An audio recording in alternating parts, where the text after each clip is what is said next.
itu murni karunia Allah kepada kita. Dan kalau kita ingin kenal diri kita, apakah Allah menyukai kita atau tidak, lihatlah di mana Allah meletakkan dirimu. Di mana Allah menempatkan dirimu. Kita tahu manusia memiliki standar. Untuk mengetahui orang mulia itu ya dengan jabatannya, dengan kedudukannya, dengan hartanya. Itu manusia. Tapi Allah Azza wa Jal menjadikan standar hamba yang dicintai Allah adalah tatkala Allah berikan taufik kepada dia untuk taat dan patuh kepada Allah Azza wa Jal. Kalau Allah membiarkan dirimu berbuat dosa, berlanjut, dan tidak menggerakkan hatimu untuk bertaubat kepada Allah Azza wa Jalla, ini sebuah ancaman besar buat diri kita. Allahumma salli wa sallim ala abdika wa rasulika sayyidina wa maulana Muhammadin wa ala alihi wa ashabihi ajma'in. Ya Allah, semoga salawat dan salam, berkah dan nikmat senantiasa Engkau curahkan untuk hamba kekasih-Mu, untuk baginda Nabi kita Muhammad alaihi salatu wassalam, untuk keluarga beliau, untuk istri-istri beliau, untuk putra-putri beliau, dan untuk seluruh sahabat Nabi. Semoga Allah meridhai kita bersama mereka. Amma ba'd. Ahibati fillah. Kita masuk bulan Muharram. Sebelum Islam, bulan Muharram ini namanya apa? Nah, jemaah, penentuan bulan itu sudah ditetapkan oleh Allah sejak penciptaan langit dan bumi, di mana dalam setahun ada 12 bulan dan mengikuti qamar. Jadi kalendernya itu mengikuti rembulan. Berbeda dengan kalender yang mengikuti matahari, yang dalam setahun mereka memiliki 365 hari. Mereka punya hitungan sendiri. Allah menetapkan hitungan bulan itu sejak penciptaan langit dan bumi, sebagai bukti bahwa Nabi Adam alaihissalam juga menggunakan kalender rembulan. Begitu pula nabi-nabi yang lainnya sampai kepada Nabi Musa alaihissalam yang ada kaitannya dengan puasa Asyura. Kemudian Nabi Isa alaihissalam dan ditutup dengan Nabi kita Muhammad alaihissalam. Mungkin nama bisa berbeda dari satu bahasa ke bahasa lainnya. Pertanyaannya, sebelum Nabi Muhammad alaihissalam diutus, sebelum ada nama Muharram, apa namanya? Safar al-awwal. Safar al-awwal. Maka ada Safar al-awwal, Safar al-akhir, Rabiul awwal, Rabiul akhir, Jumadal ula, Jumadal akhirah, Rajab, Sya'ban, Ramadan, Syawal, Dzulqa'dah, Dzulhijjah. Sebenarnya Muharram ini sifat untuk bulan ini. Syahrullahil Muharram. Karena dalam 12 bulan itu ada 4 bulan haram.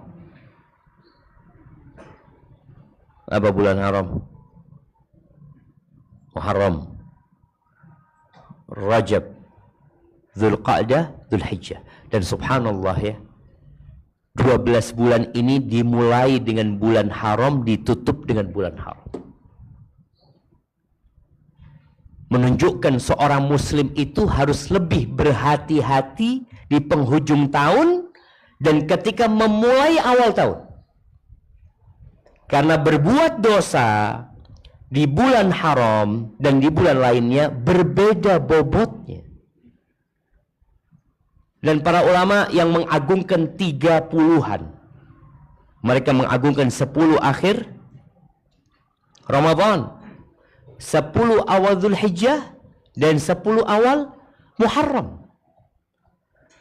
Tapi terkadang mereka yang tidak mengenal bulan-bulan Islam, ya biasa-biasa aja.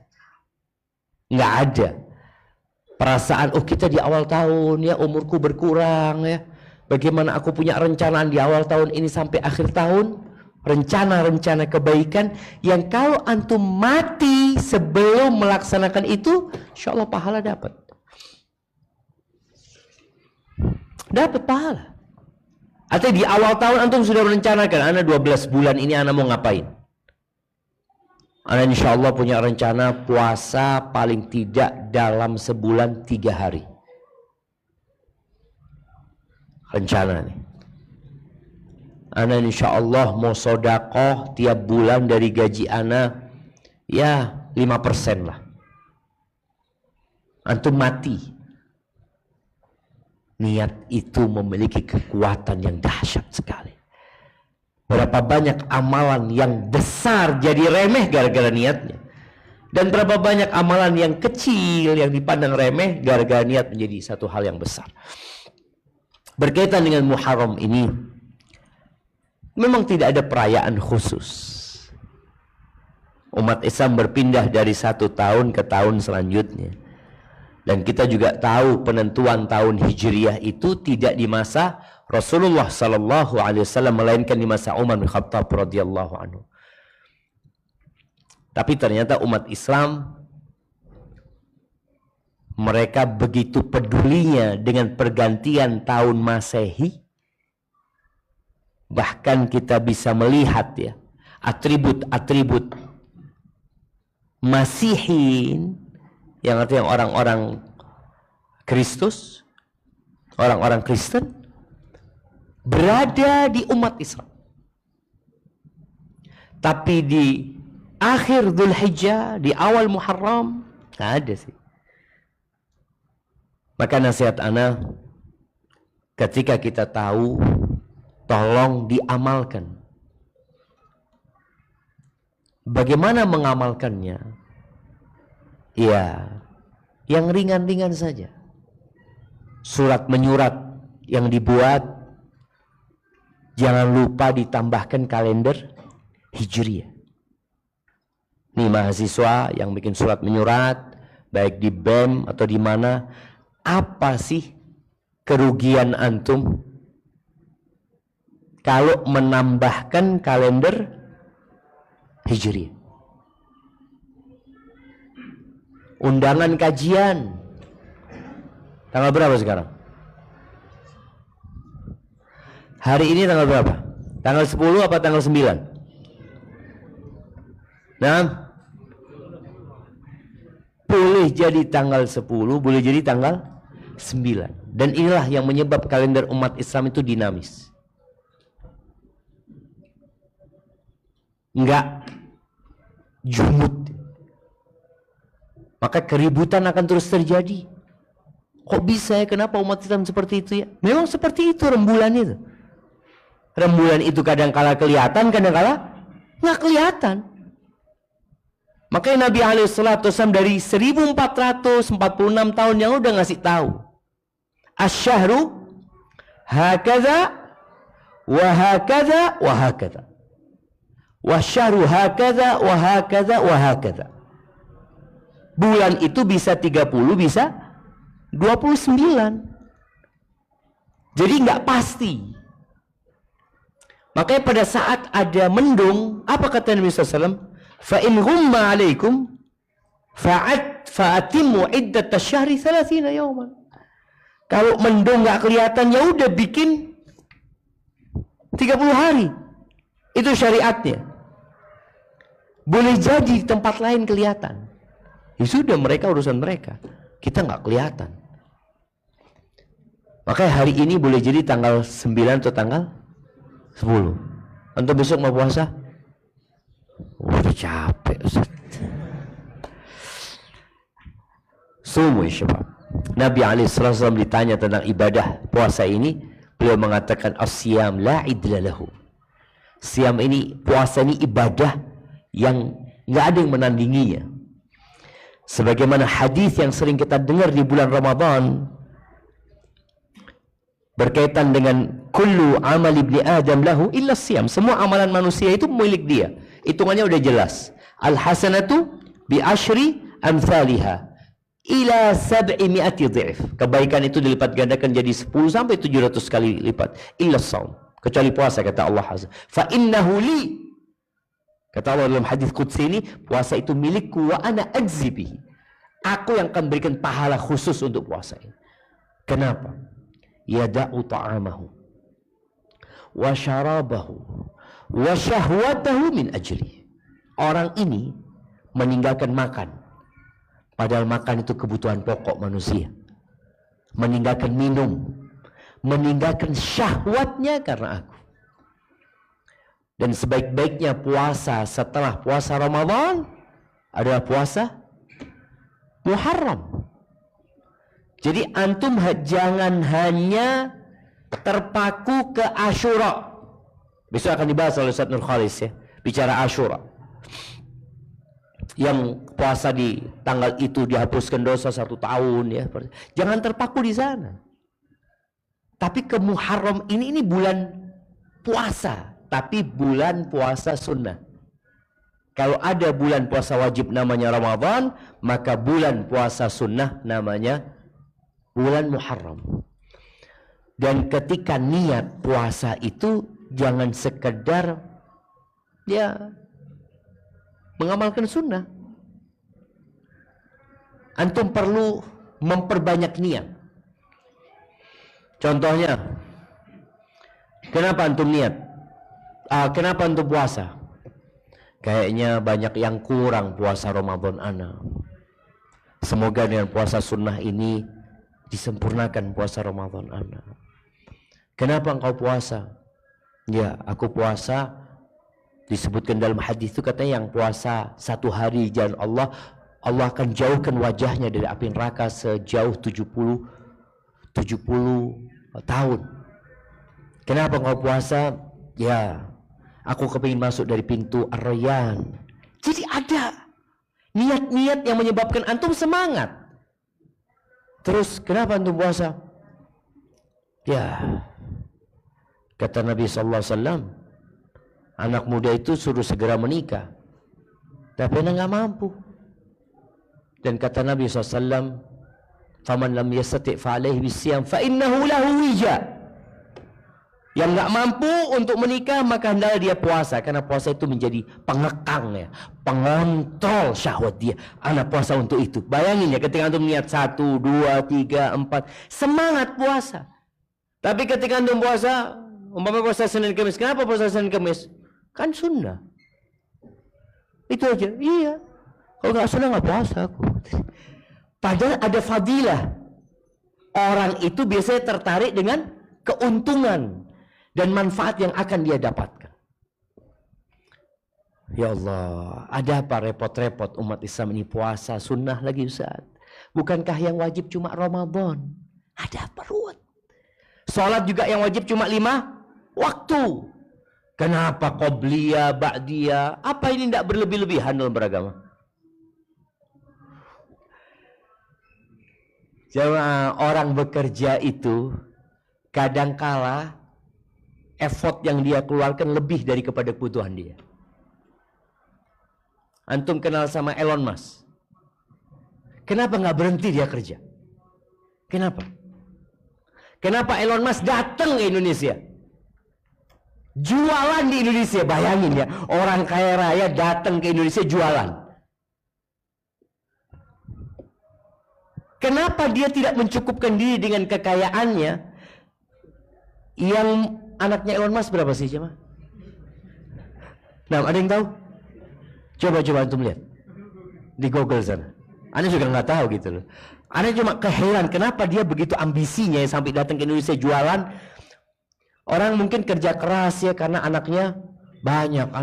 Anak-anak mau masuk berapa? Anaknya 12. Dari berapa istri dia? Hah? Coba dilihat. Duitnya Elon Musk ini kira-kira cukup untuk berapa orang coba? Untuk ngurusin berapa anak? mungkin ribuan orang, mungkin puluhan ribu orang, tapi dia terus bekerja. Itu yang terjadi sama kita. Kalau urusan dunia, kita tidak mencukupkan dengan kebutuhan. Antum butuh baju berapa sih? Berapa? Manusia ini butuh baju berapa? Berapa kira-kira? Berapa? 2 lah. 1 dipakai, 1 untuk ganti. Itu kebutuhan. 1 dipakai, 1 untuk ganti. Tapi kalau keinginan, nggak ada batasannya. Dan orang-orang jualan itu untuk kebutuhan apa keinginan? Untuk keinginan manusia. Maka ada istilah sembako. Apa sembako itu? 9 makanan pokok. Ya gitu. Artinya ini benar-benar orang itu dibutuhkan sama orang. Dan kebutuhannya sebenarnya nggak banyak. Makan itu kebutuhannya berapa? Manusia itu makan untuk apa? Untuk membuat punggungnya tegak. Tapi kalau antum ba'dal maghrib jalan ya ke jalan yang menuju Taman Anggrek atau menuju Taman Gading, kanan kiri jualan ini, jualan ini, jualan ini, terus kafe sana, kafe sini. Emangnya manusia membutuhkan itu? Enggak, keinginan. Makanya berapa banyak orang yang setelah makan di tempat itu nggak mau balik lagi dia. Na'udzubillah kata dia. Nah, mahal ternyata. Iya, engkau makan di rumah masak selesai. Mungkin 1/4 dari yang kau keluarkan di sana. Yang Anda ingin sampaikan kali bicara ibadah, kenapa kita kok memperbanyak puasa sunnah di bulan Muharram? Ini apa sebenarnya sih? Yang wajib kan cukup. Orang itu kok menjalankan yang wajib, Ustaz, meninggalkan yang sunnah, yang meninggalkan yang haram, masuk surga enggak? Masuk surga enggak? Kata Nabi SAW kepada seorang sahabat yang tanya tentang kewajiban-kewajiban, sholat, puasa, zakat, lalu dia mengatakan, la azidu ala dzalik, aku enggak akan nambah dari yang wajib itu, kata dia. Apa kata Nabi SAW? Aflaha in sadaq. Sukses dia, selamat dia, beruntung dia kalau dia jujur. Tapi ternyata surga itu ada banyak tingkatannya. Bicara rumah, orang kebutuhan rumah itu, ya sudah, yang penting ada atapnya, ada ruangannya, dan bisa hidup nggak kena matahari, nggak kena hujan. Masuk surga butuhnya itu apa? Ya sudah, selamat dari api neraka umpamanya. Tapi itu ada 100 tingkatan surga itu. Maka masa antum nggak kepingin gitu loh, dapat bidadari 72. Nah, antum nggak pingin? Ana cukup lah satu ruwet satu ini Ustaz. Subhanallah, ada orang yang tidak punya keinginan seperti itu. Makanya Allah Azza wa Jalla ketika membagi manusia, Allah mengatakan faminhum zalimun li nafsi wa minhum muqtasid wa minhum sabiqun bil khairati biidznillah. Manusia itu ada yang zalim li nafsi, menzalimin dirinya. Artinya dia udah muslim tapi dia masih melakukan dosa, kewajiban mungkin ditinggalkan. Ini zalim li nafsi, dia menzalimin diri dia sendiri. Kalau dia diajak untuk berpikir, dia nggak akan lakukan itu sebenarnya. Apakah ada orang yang mau membakar rumahnya sendiri? Nggak ada. Secara akal nggak ada. Apakah ada orang yang mau membakar anaknya sendiri? Nggak ada. Tapi sebagian orang tua membakar anaknya di neraka. Artinya dia memfasilitasi anaknya untuk masuk neraka. Ini orang yang menggolimin diri dia sendiri gitu. Maka dia akan menyesal kelak pada hari kiamat. Jadi orang yang melanggar aturan Allah, meninggalkan yang wajib, itu disebut zalimun li nafsi, mendolimi diri dia sendiri. Yang kalau dalam urusan dunia akan dibilang sama orang-orang ini orang bodoh. Punya motor, tahu-tahu dia buka tangkinya, dia bakar motornya. Apa kata orang kampung? Edan. Kata dia, loh ini motor-motor anak, apa urusan antum? Yang edan yang mana? Yang bakar apa yang negur? Ya mah? Yang bakar apa yang negur? Dua-duanya itu. Artinya ada orang itu yang memang nggak bisa ditegur. Maka Allah mengatakan wa'arid 'anil jahilin. Udah abaikan orang-orang bodoh. Kau cuma akan menghabiskan waktu, energi menghadapi orang-orang seperti itu. Tapi ada orang-orang yang lupa. Ada orang-orang yang lalai yang bisa untuk diingatkan. Tugas kita mengingatkan. Tapi yang pertama zalimul linafsi. Yang kedua muqtasid. Muqtasid ini yang hanya menjalankan kewajiban, meninggalkan yang haram. Bas. Dan muqtasid ini rawan untuk jadi zalim li nafsi sebenarnya. Seperti mahasiswa, kalau dia ngomong yang penting anak lulus, biasanya nggak lulus. Antum lihat mahasiswa yang ngejar pokoknya lulus, biasanya nggak lulus. Tapi kalau enggak, anak ingin mumtaz, ya nilai paling enggak 100 kurang 1. Ketika orang punya rencana seperti itu, sikap dia akan berubah. Karena dia punya target yang begitu dahsyat. Berbeda dengan yang targetnya yang penting lulus. Dia akan belajar, yang penting belajarlah. Makanya berapa banyak mahasiswa setelah ujian cari syafaat. Ustaz, bisa nggak dinaikkan nilai anak dikit gitu Ustaz? Sana sini. Anak kalau lihat di grup dosennya, ini gimana menghadapi mahasiswa kayak gini gitu. Bungkus saja sudah kata dia. Ada orang tadi yang targetnya mumtaz. Maka Allah katakan wa minhum sabiqun bil khairat biiznillah. Ada di antara mereka yang berlomba-lomba dalam kebaikan. Maka bulan Muharram ini untuk yang mau berlomba-lomba dalam kebaikan. Kalau yang cuma mau jadi muqtasid, nggak perlu dengan Muharram dia. Karena di bulan Muharram nggak ada puasa wajib, nggak ada. Ramadan selesai. Engkau punya puasa nadar wajib, oh fadol engkau kerjakan, itu wajib. Supaya engkau tetap berada di level muqtasid. Sabiqun bil khairat ini, berlomba-lomba dalam kebaikan ini, seharusnya kita lebih daripada perlombaan kita dalam urusan dunia. Antum dapat melihat ya, semangat orang bekerja dan sekolah di pagi hari. Habis subuh orang tua sudah menyiapkan anaknya, suruh sarapan, suruh pakai baju seragam, suruh murojaah, mau sekolah nih. Ketika nggak puasa Asyura kata dia, anaknya kan nggak wajib kata dia. Emangnya sekolah wajib? Jawab. Emangnya engkau hari itu anakmu sekolah wajib? Artinya kalau anak itu nggak sekolah, engkau masuk neraka? Ya enggak lah. Tapi kan gimana, dia kan mau kerja nanti, takut nggak lulus, urusan dunia terus perhitungannya. Sebagian orang tua anaknya tidak membangunkan anaknya ketika sholat subuh.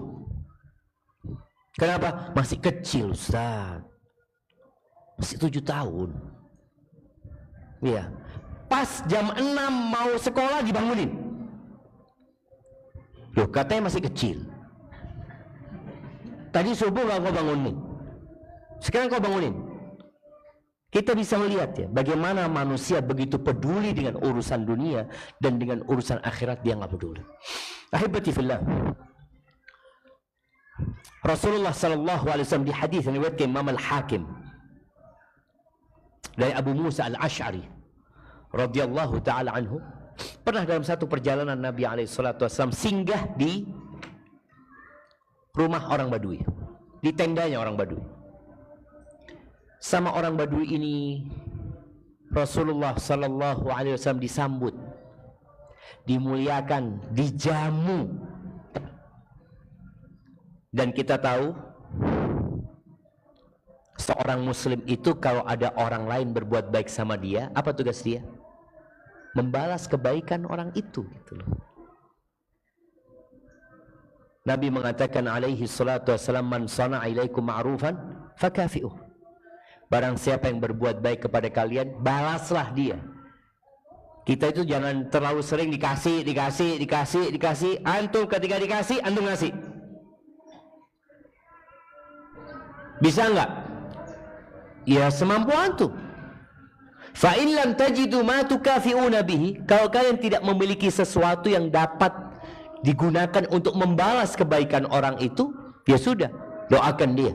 Katakan jazakumullahu khairan. Nabi mengatakan kepada orang Badui ini, idza ji'tal Madinah fa'tina. Kalau engkau nanti singgah ke kota Madinah, kunjungin aku.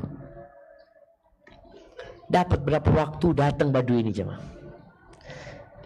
Lalu Rasulullah SAW memberikan kepada dia penawaran, ingin memuliakan orang Badui ini dengan mengatakan sal hajatak,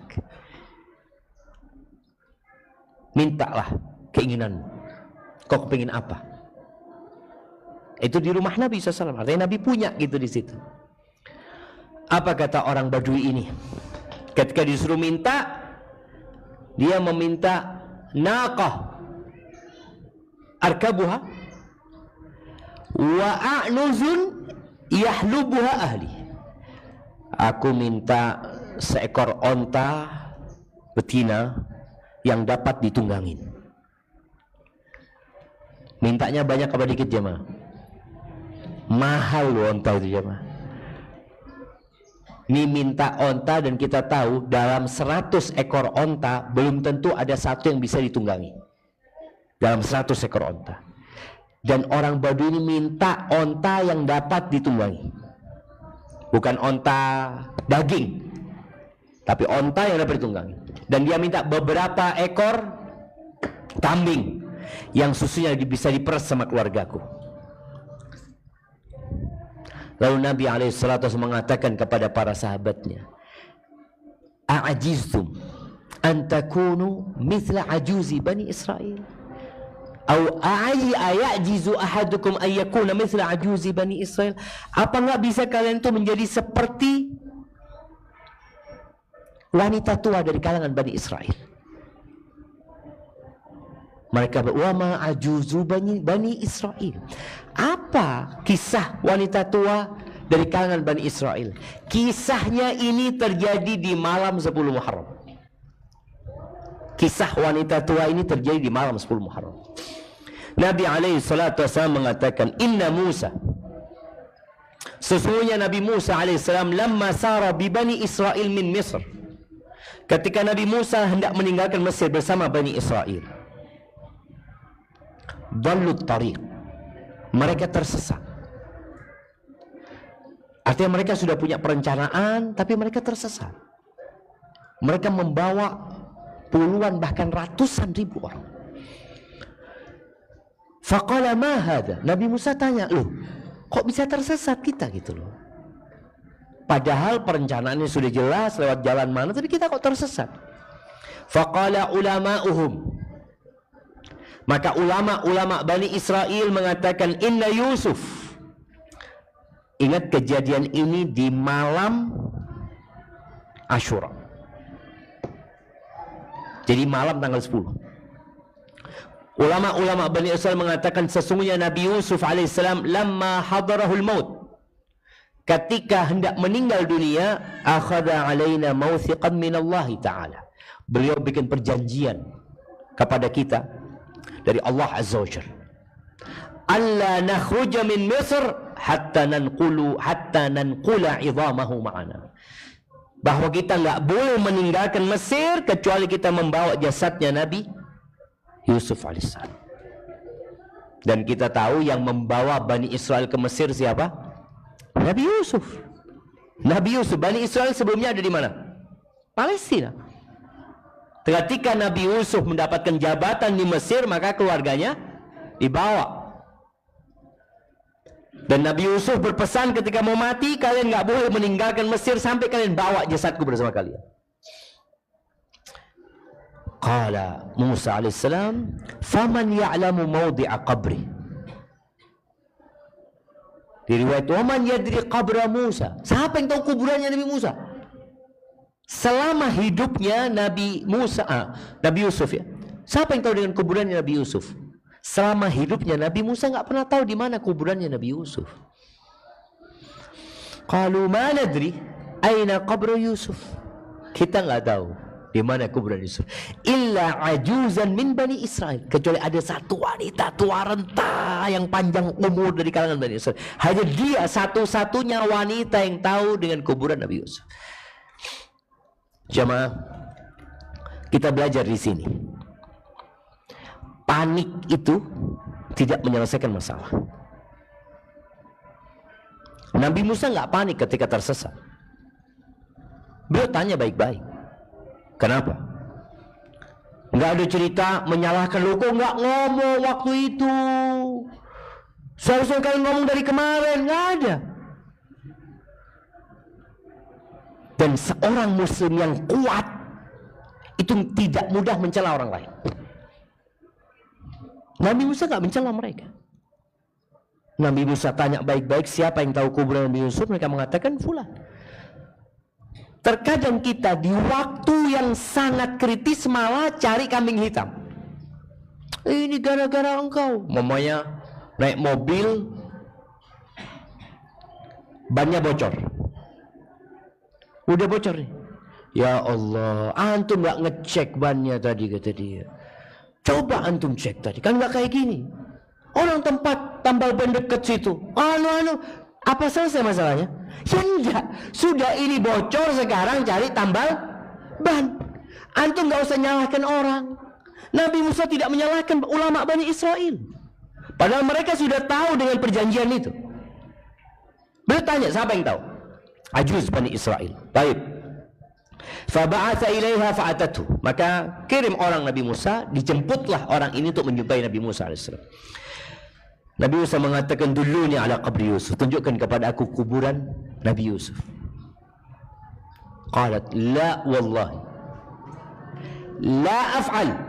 Enggak, demi Allah, kata dia, aku tidak akan kasih tahu engkau hatta tu'tiani hukmi, sampai syaratku engkau penuhi. Bayangin jemaah, dia punya sesuatu yang dengannya dia jual mahal. Bahkan wanita bersumpah nggak akan ngasih tahu sampai syaratku nggak penuhi. Wa ma hukmuki, kata Nabi Musa, apa syaratmu? Aku ma'aka fil jannah, aku bersamamu di surga. Bayangin jemaah, tuh Nabi, orang Badui itu cuma minta apa? Onta, minta kambing. Onta dan kambing akan ditinggal. Wanita tua ini mengatakan, aku ma'aka fil jannah, aku bersamamu di surga. Nabi Musa merasa permintaannya terlalu berat. Nah, udah masuk waktu. Antum mau berbuka duluan? Baik jemaah.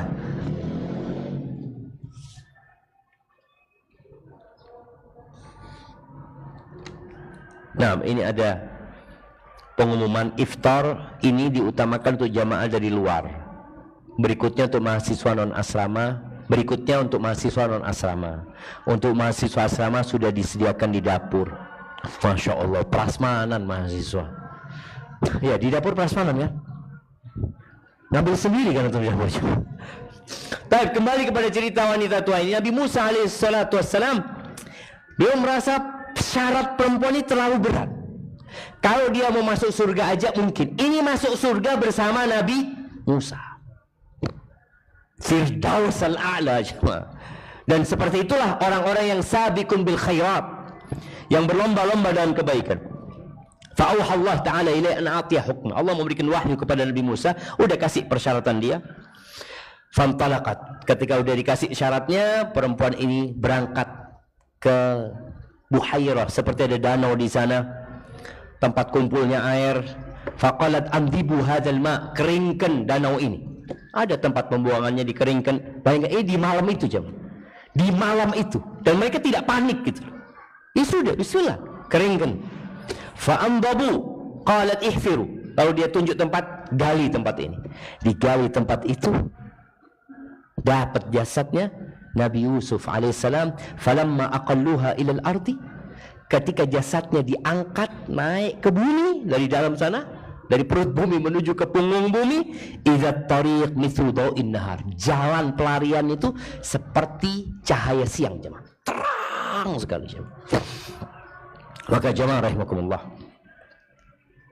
memperbanyak ibadah itu sejatinya untuk manfaatnya atau manfaatnya untuk diri kita sendiri. Hidup ini pilihan. Allah mengatakan walikullin darajatun mimma amilu. Semua akan mendapatkan derajat-derajat sesuai dengan amalannya. Nggak sama yang puasa tanggal 10 Asyura saja dengan yang puasa tanggal 9 dan 10. Yang puasa tanggal 9, 10 nggak sama dengan yang puasa tanggal 9, tanggal 10, tanggal 11. Yang puasa 3 hari nggak sama dengan yang lanjut tanggal 13, 14, 15. Ingat, fastabiqul khairat. Berlomba-lombalah dalam kebaikan. Maka di awal tahun ini rencanakan amal soleh, kebaikan-kebaikan ke depannya. Itu yang dapat Anda sampaikan. Aqulu qawli hadha wa astaghfirullah li wa lakum wa lisairil mu'minin wal mu'minat fastaghfiruhu innahu huwal ghafurur rahim. Assalamualaikum warahmatullahi wabarakatuh.